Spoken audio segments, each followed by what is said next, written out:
What's going on YouTube? So today we are fixing a door handle on a 06 Chrysler 300.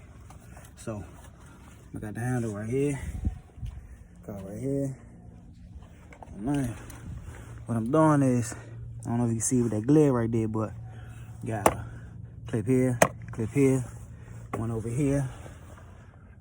Then we got 3 screws down here. So I ain't gonna go through the whole process of me doing this. So basically, I'm gonna put this thing on there, and then I'm gonna show you the after results. So stay tuned.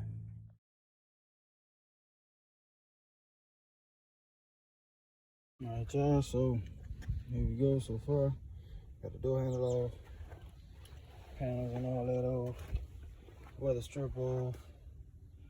Check this out. Yes, sir. So I'm putting the new handle on, and get right back to y'all. Check that out. This is the thing that fell. Put the key in. So I get right back with you.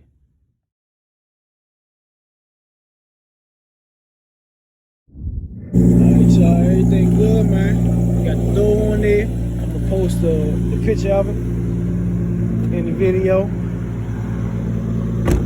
Got Maxie right here looking glorious. Yeah, man. I'm gonna wrap this up, man, and do my thug thizzle, baby.